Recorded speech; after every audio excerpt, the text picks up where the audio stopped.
That darn generic ballot again. I'm Jeff Stein with today's Iowa Politics Report.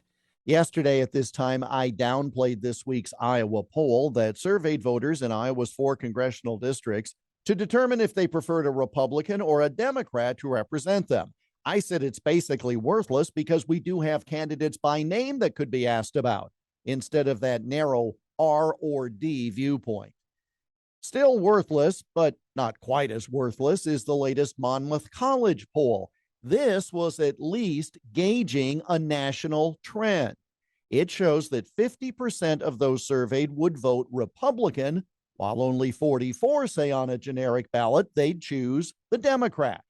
So while the trend may be red, it is still subject to real voters choosing between real candidates. Nothing upon which to hang your hat, especially when you consider that while the trend favors the GOP in terms of which party voters want to control Congress, just 2 months ago, the Democrats held that advantage by more than the Republicans do now. So in short, it's close. It's been close for some time, and it will be close on November 8th. While it may turn out to be a wave, right now the best interpretation is that there are ripples that could grow into a wave, but only with strong Republican turnout. Trends that may be important regarding turnout and motivation for voting. Well, here are some details from Monmouth. Independents are breaking Republican by a tally of 52-40. But the strong number for the GOP has to do with parents. Those who identify as parents break for Republicans by a 64-29 margin over Democrats. That's a 35-point difference. Now, is that because of vax mandates and closed schools nationwide?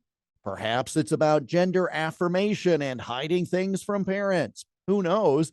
But it's enough to know that as a bloc, parents are quite motivated and quite red as opposed to blue.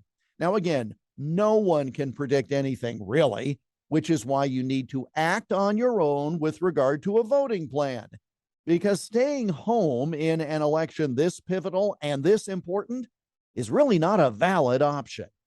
And that's the Iowa Politics Report for Friday, October 21 on Twitter, Instagram, Getter, Parler, and Truth Social at Iowa Politics. I'm Jeff Stein on News Talk 1540 KXEL.